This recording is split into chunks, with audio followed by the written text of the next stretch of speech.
स्वागत है आपका छत्तीसगढ़ कौशल्या भूमि में। मैं हूं आपके साथ जोई सिंह और सीधे चलते देहरादून, जहां सीएम पुष्कर सिंह धामी लाइव है। स्वरोजगार देने का काम कर रही हैं और एक से एक अच्छे उत्पाद बना रही हैं। चाहे जिस क्षेत्र में देखिए, आज हमारी बहनों के द्वारा बनाए हुए उत्पाद, आज उसकी मांग पूरे देश के अंदर और विश्व के कोनों पर भी होने लगी है। हमने अभी माननीय प्रधानमंत्री जी के हाथों हाउस ऑफ हिमालय ब्रांड इसका उद्घाटन कराया था। माननीय प्रधानमंत्री जी ने उसका उद्घाटन किया। उसके कारण से आज पूरे देश के और दुनिया के अंदर हमारे यहाँ के बने हुए मिलेट्स हैं, हमारे सिलाई कढ़ाई बुनाई, हमारे खाने के सामान, हमारी बहनें जो प्रसाद बनाती हैं या अन्य प्रकार के उत्पाद बनाती हैं, उन सबको आज मान्यता मिल रही है। और हमारा भी ये प्रयास है कि सरकार इन सबको एक अच्छा विपणन का केंद्र दे। इसीलिए हमने मुख्यमंत्री सशक्त उत्सव बहना योजना प्रारंभ की है और इस योजना के माध्यम से हमारी बहनों के उत्पाद देश दुनिया में जाएंगे। और आज एक जनपद दो उत्पाद योजना से भी स्थानीय उत्पादों को पहचान दिलाने का काम कर रहे हैं। प्रदेश की मातृशक्ति को हर जगह पर स्थान मिले, उसके लिए हमने सरकारी नौकरियों में भी 30% का क्षैतिज आरक्षण का विधेयक लाकर इसका प्रावधान कर दिया है। अब हर क्षेत्र में हमारी बहनों को, हमारी मातृशक्ति को स्थान मिलेगा। और 7 फरवरी 2024 को उत्तराखंड विधानसभा से हमने राज्य आंदोलनकारियों का जो क्षैतिज आरक्षण, जो 10% आरक्षण था, वो आरक्षण भी पारित कर दिया था, उस विधेयक को पारित कर दिया था। और माननीय राज्यपाल महोदय ने अभी 2 दिन पहले उसकी स्वीकृति प्रदान कर दी है और अब विधिवत रूप से हमारे आंदोलनकारियों और उनके आश्रितों को यह आरक्षण मिलने लगेगा। खिलाड़ियों के उत्थान के लिए बहुत अच्छा था कि आज मैं जब आप सबके बीच में आ रहा था सवेरे, आज 3 हमारे राज्य से जिन्होंने ओलंपिक में भाग लिया, जिन हमारे खिलाड़ियों ने, सूरज पवार, अंकिता ध्यानी और परमजीत, तीनों लोगों से मैंने आज भेंट करी। पहले लक्ष्य से 1-2 दिन पहले यहां मिलकर गए थे। और हमारे छोटे राज्य से भी 4 लोगों का ओलंपिक में पार्टिसिपेट करना, भाग लेना बहुत हम सब लोगों के लिए गौरव की बात है। खिलाड़ियों के उत्थान के लिए हमने नई खेल नीति हम लाए हैं, मुख्यमंत्री खिलाड़ी उन्नयन योजना। उसमें उभरते हुए खिलाड़ियों को 1500 रुपए प्रतिमाह खेल छात्रवृत्ति के साथ ही अन्य सुविधाएं भी दी जा रही हैं। खिलाड़ी प्रोत्साहन योजना का प्रारंभ किया गया है। इस योजना में 14 वर्ष से लेकर 23 वर्ष तक के खिलाड़ियों को 2000 रुपए प्रतिमाह छात्रवृत्ति एवं 10,000 रुपए प्रतिवर्ष खेल उपकरण खरीदने के लिए भी ये राशि दी जाएगी। पर्यटन के साथ साथ संस्कृति का संरक्षण भी हम कर रहे हैं। हम केदारखंड के सभी मंदिरों का विकास कर रहे हैं। ग्रामीण अर्थव्यवस्था के लिए होम स्टे योजना बहुत महत्वपूर्ण है और होम स्टे योजना को बढ़ाने का काम हमारी सरकार लगातार रूरल इंक्यूबेटर के माध्यम से भी कर रही है, अन्य प्रशिक्षण के अन्य कार्यक्रमों के माध्यम से भी कर रही है।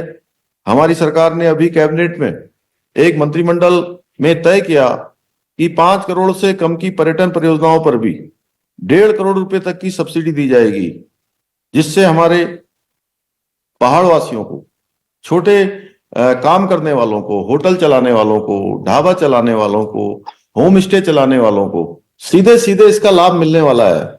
और जिन लोगों ने पहले एमएसएमई के तहत लोन के लिए अप्लाई तो किया था, लेकिन उनकी स्वीकृति नहीं हो पाई थी उस समय, तो ऐसे भी सभी हमारे 300 से ज्यादा कारोबारियों को हमने सीधे उनको सहायता करने के लिए अभी कैबिनेट से यह प्रस्ताव भी पारित कर दिया है कि जो पिछले भी जितने भी हमारे बकाया इस प्रकार के उद्यम वाले लोग रह गए हैं, उनको भी सब्सिडी प्रदान की जाएगी।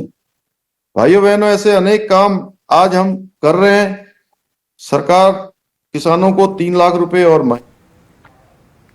देहरादून से भी आप सीएम पुष्कर सिंह धामी को सुन रहे थे और बात करते हैं खबरों की। खबर रायपुर से, जहां मुख्यमंत्री निवास में आयोजित रक्षाबंधन समारोह में प्रदेश भर से आए ट्रांसजेंडर्स ने मुख्यमंत्री विष्णुदेव साय को रक्षा सूत्र बांधकर अपना विश्वास जताया। ट्रांसजेंडर्स के वेलफेयर के लिए कार्य कर रही संस्था मितवा की संयोजक विद्या राजपूत ने कहा कि हम सबके लिए बहुत खुशी की बात है, प्रदेश के मुखिया ने हमसे राखी बंधवाई है। उन्होंने कहा कि विष्णु भैया के आने से शासन में सकारात्मक परिवर्तन आया है, जिससे सभी वर्गों में विश्वास बढ़ा है।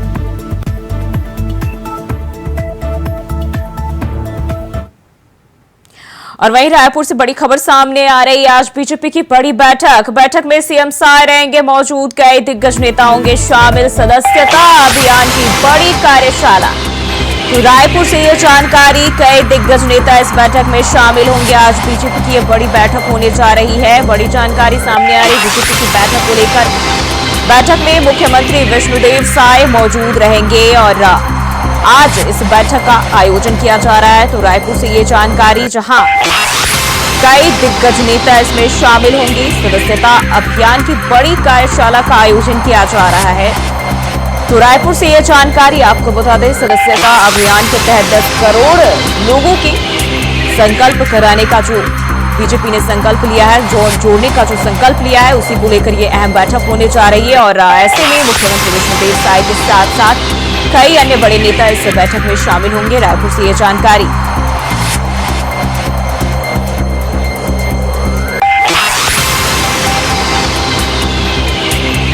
तो आज बीजेपी की बड़ी बैठक होने जा रही है। रायपुर से ये जानकारी सामने आ रही है और इस बैठक में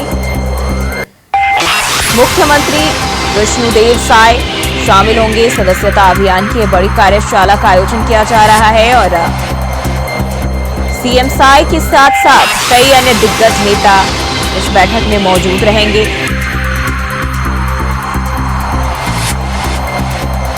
तो रायपुर से ये जानकारी सामने आ रही है बीजेपी की अहम बैठक और बैठक में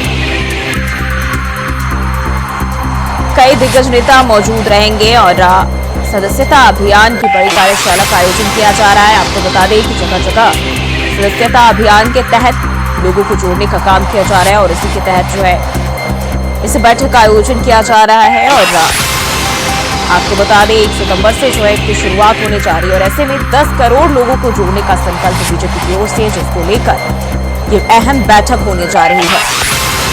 बात करें तो प्रदेश में इस बैठक का आयोजन किया जा रहा है और ऐसे में मुख्यमंत्री के साथ साथ अन्य कई दिग्गज भी इसमें मौजूद रहेंगे, शामिल रहेंगे। और इस खबर पर ज्यादा जानकारी के साथ मनोज शुक्ला रायपुर से हमारे संवाददाता हमारे साथ जुड़ गए हैं। मनोज, बीजेपी की ये बड़ी बैठक आयोजित हो रही है, कब से बैठक शुरू होने जा रही है, क्या कुछ खास रहेगा? जी, आपको बता दूं बीजेपी की ये बड़ी बैठक भाजपा सदस्यता अभियान को लेकर हो रही है। इसकी शुरुआत हो चुकी है और लोग आना शुरू हो चुके हैं और मुख्यमंत्री सीएम साय भी इसमें शामिल हो रहे हैं। साथ ही साथ राष्ट्रीय नेतृत्व कई नेता, अरुण सिंह जो राष्ट्रीय महासचिव हैं, वो भी आ चुके हैं बैठक में और यहाँ के छत्तीसगढ़ के बीजेपी प्रभारी है नितिन नवीन जी, वो भी बैठक में शामिल हो चुके हैं। और ये बैठक जो है सदस्यता अभियान को लेकर हो रही है और इसमें जो है इन लोगों को टारगेट है कि पूरे देश में 10 करोड़ कार्यकर्ताओं को सदस्यता दिलाने की बात जो है कही जा रही है। जी, जिस तरीके से अगर हम बात करें सदस्यता अभियान की 10 करोड़ लोगों को जोड़ने का लक्ष्य रखा गया है, साथ ही साथ अगर हम प्रदेश की बात करें तो मुख्यमंत्री विष्णुदेव साय जो है इसके पहले मेंबर बनेंगे। जी जी जी बिल्कुल। जी, आपको बता दें कि सीएम साय समेत जो है यहाँ के जितने कैबिनेट के लोग हैं सब लोग सदस्यता ग्रहण करेंगे और साथ ही साथ जो है छत्तीसगढ़ में भी करोड़ों की तादाद में जो इन लोगों द्वारा कहा जा रहा है कि करोड़ों की तादाद में यहाँ सदस्यता अभियान की हम लोग पूरी तैयारी में लगे हुए हैं। अब देखने वाली बात होगी कि छत्तीसगढ़ से कितने जो है कार्यकर्ता या सदस्य जो है सदस्यता अभियान में शामिल हो सकते हैं। जी मनोज, अगर हम बात करें सदस्यता अभियान की कितने बड़े पैमाने पर आयोजित किया जाए, क्योंकि अगर हम बीजेपी की बात करें, बीजेपी तकरीबन 18 करोड़ जो है अपने लोगों के होने का दावा करती है और ऐसे में बताया जा रहा है कि इन सबको नए सिरे से जो है सदस्यता ग्रहण करनी होगी और 1 सितंबर से इसका आयोजन किया जा रहा है, जिसके पहले सदस्य प्रधानमंत्री नरेंद्र मोदी को बनाया जाएगा। जी जी जी बिल्कुल। जी आपको बता दूं कि जो बीजेपी की हमेशा से ये प्रयास रहता है कि जब भी वो कोई चुनाव लड़ती है तो पूरे साल तैयारियों में लगाए रखती है, और ऐसे में बीजेपी लगातार जो है बीजेपी के बड़े नेताओं से बयान भी सामने आते रहते हैं कि हम लोग लगातार हमेशा चाहे साल के 365 दिनों 24 घंटे हम लोग चुनाव की तैयारी में रहते हैं। तो जैसे अब इसमें माना जा सकता है कि बीजेपी ने जो अपना टारगेट किया है कि पूरे देश से 10 करोड़ या 18 करोड़ सदस्यता अभियान है, तो निश्चित रूप से कहीं न कहीं बीजेपी पूरे जोर शोर से किसी भी प्रोग्राम को अगर बीजेपी करती है तो पूरे जोर शोर से ऊपर से नेतृत्व से लेकर विलेज और ब्लॉक स्तर तक के कार्यकर्ताओं को भी जोर से रखती है। तो ऐसे में कहीं न कहीं बीजेपी अपने टारगेट में होना सफल। मनोज, अगर प्रदेश की बात कर ले, प्रदेश भर में कितने सदस्य हैं, साथ ही साथ कितना लक्ष्य रखा गया है इसको बढ़ाकर करने का? जी आपको बता दूं कि छत्तीसगढ़ में बीजेपी की सरकार है। जब यहाँ पे प्रदेश में सरकारें रहती हैं जिस भी पार्टी से, तो निश्चित रूप से लोगों का जुड़ाव भी ज्यादातर देखने को मिलता है। तो ऐसे में बीजेपी ने जो यहाँ पर टारगेट जो है करोड़ों के ऊपर की बात कर रहे हैं, हमारा लोग का टारगेट है 2 करोड़ लोगों को जोड़ने का। तो निश्चित रूप से छत्तीसगढ़ में जो है बीजेपी की सरकार है, जब से बीजेपी की सरकार आई है लगातार जो है इनके जो मुद्दे हैं जनता से जुड़े जनहित के कार्यों को लेकर लगातार इसमें जो उपाय लगे हुए हैं। तो ऐसे में निश्चित रूप से कहीं न कहीं बीजेपी अपने टारगेट में सफल हो पाएगी छत्तीसगढ़ से। अगर हम सदस्यता अभियान की बात करें, क्या चरण जो है इसके लिए बनाए गए, प्रक्रिया क्या बनाई गई, किस तरह से जो लक्ष्य है उसको पूरा किया जाएगा? जी जी अभी बैठक चल रही है, लेकिन जो सूत्रों के हवाले से खबर मिली है उसके अनुसार जो है ये जो सदस्यता अभियान है इनका ये बड़े पैमाने पर इसका जो है संचालन होगा, और उसके जिले से लेकर ब्लॉक स्तर तक के कार्यकर्ताओं को जोड़ने का प्रयास किया जाएगा, जिससे कार्यकर्ता घर घर जाकर जो है सदस्यता अभियान की जानकारी लोगों को देंगे और सदस्य बनाने का कार्य कार्यकर्ता करेंगे। ब्लॉक स्तर हो चाहे जिला स्तर हो चाहे तहसील स्तर हो, तो सभी जगहों पर बीजेपी लगातार जो है इस पर प्रयासरत रहेगी। मनोज, जिस तरीके से अभी आपने बताया कि बैठक जो शुरू हो चुकी है, अगर हम बात करें सीएम साय के अलावा और कौन कौन से दिग्गज नेता इस बैठक में शामिल हुए हैं, साथ ही साथ हलचल क्या दिखाई दे रही है? जी आपको बता दूं कि सदस्यता अभियान की तो ये बड़ी बैठक मानी जा रही है, और साथ ही साथ गृह मंत्री अमित शाह का दौरा भी छत्तीसगढ़ में रुकने की जो है खबर आ रही है। तो ऐसे में उनके आने को लेकर भी इस बैठक में चर्चा होगी, और गृह मंत्री अमित शाह के आने से जो है कार्यकर्ताओं के साथ साथ यहाँ के नेताओं का भी हौसला जो है बढ़ा हुआ है। तो निश्चित रूप से इस बैठक में काफी चर्चाएं होंगी, और सामने जो है निकाय चुनाव है और उप चुनाव विधानसभा का है। मोहन अग्रवाल जी के शिक्षक, उस पर भी कुछ चर्चा होने की संभावना है। और बात करें कि बीजेपी की इस बैठक में इस बड़ी बैठक में जो है सीएम साय समेत सारे कैबिनेट के मंत्री उपस्थित है, और साथ ही साथ जो है दिल्ली शीर्ष नेतृत्व के लोग भी आए हुए हैं, जिसमें प्रमुख रूप से अरुण सिंह है जो राष्ट्रीय महासचिव है बीजेपी से, वो भी शामिल है, और साथ ही साथ नितिन नवीन जी। बिल्कुल मनोज, आगे भी आपसे बातचीत करेंगे, अगली खबर पे भी आप बने रहिए हमारे साथ।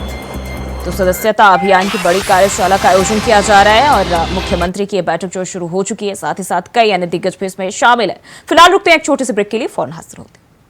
और ब्रेक के बाद स्वागत है आपका। बढ़ते हैं खबरों की ओर। रायपुर से एक और जानकारी सामने आ रही है। कांग्रेस विधायक दल की बैठक आज देवेंद्र यादव के मुद्दे पर विरोध की बनेगी रणनीति, पूरे प्रदेश में विरोध की रणनीति बनाई जाएगी। तो अहम जानकारी रायपुर से सामने आ रही है। कांग्रेस विधायक दल की आज ये अहम बैठक होने जा रही है, जहां देवेंद्र यादव के मुद्दे पर विरोध की रणनीति बनाई जाएगी। अहम बैठक होने जा रही, पूरे प्रदेश भर में विरोध की रणनीति बनाई जाएगी कांग्रेस पार्टी की ओर से। तो रायपुर से अहम जानकारी, देवेंद्र यादव के मुद्दे पर विरोध की रणनीति बनाई जाएगी। कांग्रेस की अहम बैठक होने जा रही है। आपको बता दें, कांग्रेस विधायक की हाल ही में गिरफ्तारी हुई है, और इसी को लेकर ये अहम बैठक,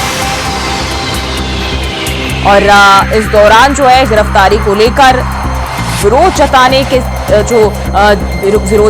खिलाफ इस दौरान जो पार्टी के सदस्य हैं, नेता है, कार्यकर्ता इसमें शामिल होंगे और रणनीति बनाएंगे। तो कांग्रेस सब विधायक दल की ये अहम बैठक होने जा रही है, और पूरे प्रदेश भर में विरोध की रणनीति बनाई जाएगी। बलौदाबाजार पुलिस भिलाई जो है विधायक देवेंद्र यादव के घर पहुंची थी और तब जो है उन्हें गिरफ्तार किया गया था और इसी को लेकर कांग्रेस विधायक की अहम बैठक होने जा रही है। तो रायपुर से यह जानकारी, प्रदेश भर में विरोध की रणनीति बनाई जाएगी। देवेंद्र यादव के मुद्दे पर विरोध की रणनीति कांग्रेस पार्टी की ओर से। और एक बार फिर से मनोज शुक्ला हमारे साथ बने हुए हैं, रुक कर लेते हैं उनका। मनोज, इस तरीके से बात करें, बलौदा बाजार मामले में कांग्रेस विधायक की गिरफ्तारी हुई थी और इसने जो है प्रदेश की सियासत जो है वो हाई कर दिया है, सियासी पारा हाई कर दिया है। और ऐसे में अगर हम बात करें तो कांग्रेस की अहम बैठक कब से शुरू होगी, साथ ही साथ बैठक के दौरान क्या कुछ रणनीति बनाई जा सकती है? जी, आपको बता दूं, बलौदा बाजार ईटा मामले में देवेंद्र यादव की गिरफ्तारी के बाद छत्तीसगढ़ की सियासत में एक अलग गर्माहट देखने को मिल रही है। दोनों तरफ से बीजेपी और कांग्रेस एक दूसरे पर आरोप प्रत्यारोप का दौर लगातार जारी है।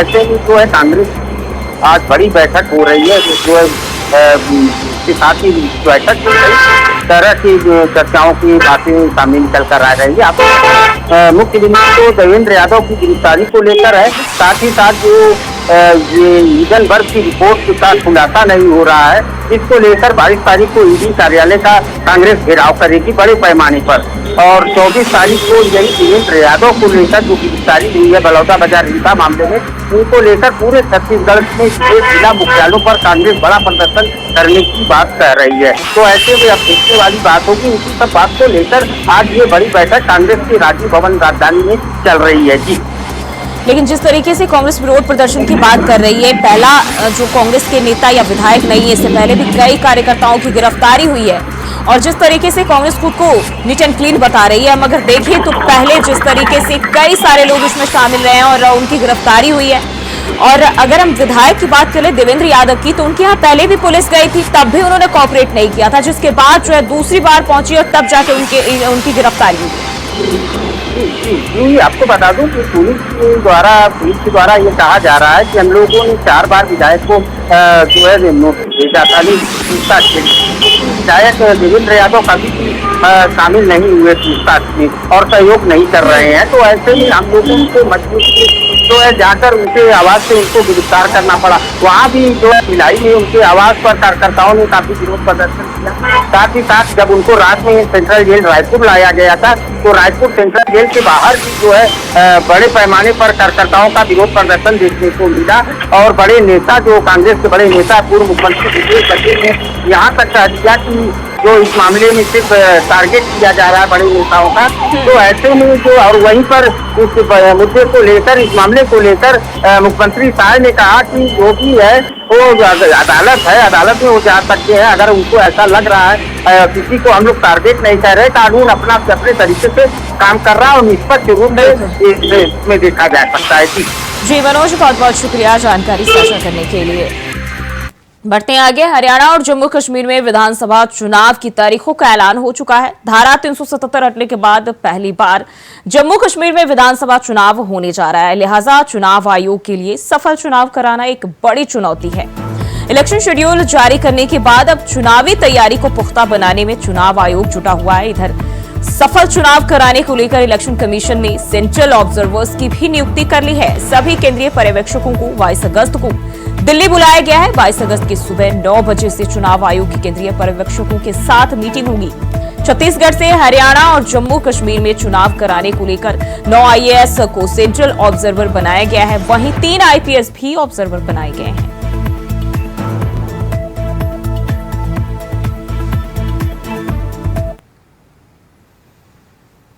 और बलौदाबाजार से बड़ी खबर सामने आ रही, न्यू विस्टा सीमेंट प्लांट में हुआ बड़ा हादसा। हादसे में एक मजदूर की मौत। तो ये जानकारी, हादसे में एक मजदूर की मौत हो गई है। प्रबंधन की लापरवाही के चलते ये मौत का मामला सामने आया है। मामले की जांच में पुलिस जुट गई है। तो न्यू विस्टा सीमेंट प्लांट में ये बड़ा हादसा और प्रबंधन की लापरवाही बताई जा रही है, लापरवाही का आरोप लगाया जा रहा है, जिसके चलते जो है पुलिस फिलहाल मामले की जांच में जुटी हुई है। हादसे में एक मजदूर की मौत हुई है। न्यू विस्टा सीमेंट प्लांट में ये बड़ा हादसा हो गया। बलौदाबाजार से ये जानकारी, प्रबंधन की लापरवाही के चलते मौत की वजह बताई जा रही है और मामले की जांच पड़ताल जो है पुलिस कर रही है। न्यू विस्टा सीमेंट प्लांट में यह हादसा हुआ है। बलौदाबाजार से बड़ी जानकारी। न्यू विस्टा सीमेंट प्लांट में ये बड़ा हादसे में एक मजदूर की मौत हुई है। मौत की वजह प्रबंधन की लापरवाही बताया जा रहा है और फिलहाल सूचना पाकर पहुंची पुलिस मामले की जांच पड़ताल में जुटी हुई है। तो एक मजदूर की हादसे में मौत हुई है। न्यू विस्टा सीमेंट प्लांट में यह हादसा।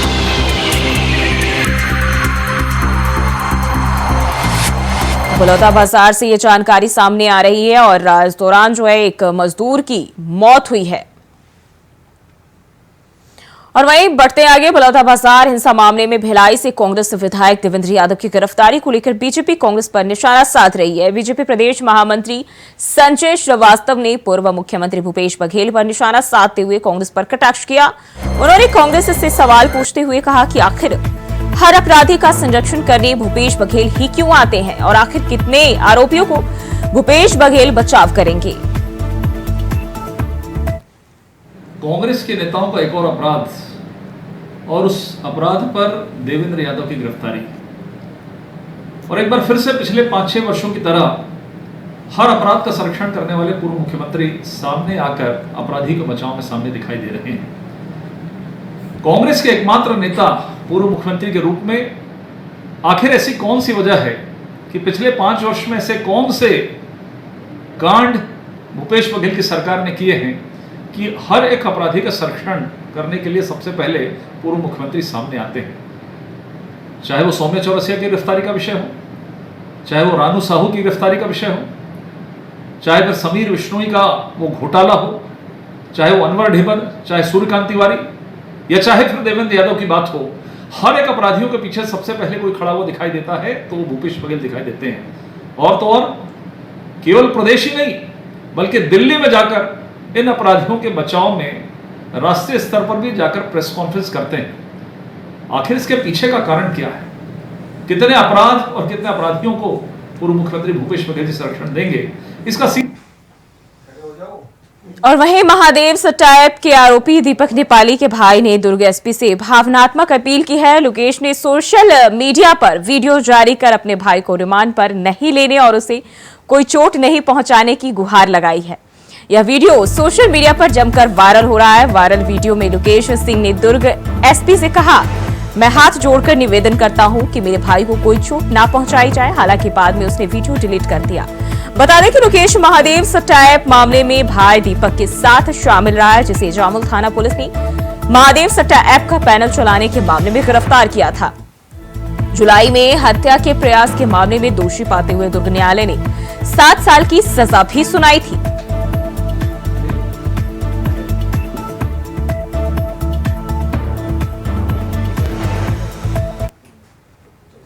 बढ़ते आगे, सूरजपुर जिले के भटगांव तथा जरही नगर पंचायत के हजारों हिंदुओं द्वारा बांग्लादेश में अल्पसंख्यक हिंदुओं पर किए जा रहे बर्बरता साथ ही अत्याचार के खिलाफ अंबिकापुर वाराणसी मुख्य मार्ग स्थित जरही चौक पर हिंदू आक्रोश रैली निकालते हुए मशाल पद यात्रा एवं आम सभा का आयोजन किया गया। इस दौरान बांग्लादेशी आतताइयों का पुतला भी फूंका गया। वहीं राष्ट्रपति के नाम तहसीलदार को ज्ञापन भी सौंपा गया और हिंदू आक्रोश रैली का आयोजन धर्म जागरण मंच तथा समस्त स्थानीय हिंदू संगठनों द्वारा किया गया। इस कार्यक्रम में हिंदू संगठन की नारी शक्तियां मौजूद रही।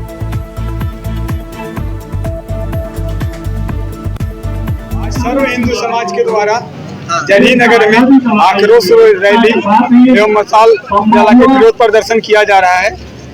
हमारे पूरे विश्व में जो सनातनी है कट्टरपंथियों के द्वारा उनको निशाना बना के मिटाया जा रहा है और हम सभी हिंदू भाई एकजुट होके उसका विरोध प्रदर्शन करें, अन्यथा कश्मीर का जो हाल हुआ है आने वाले समय में हमारे सभी जगह का वही हाल होगा।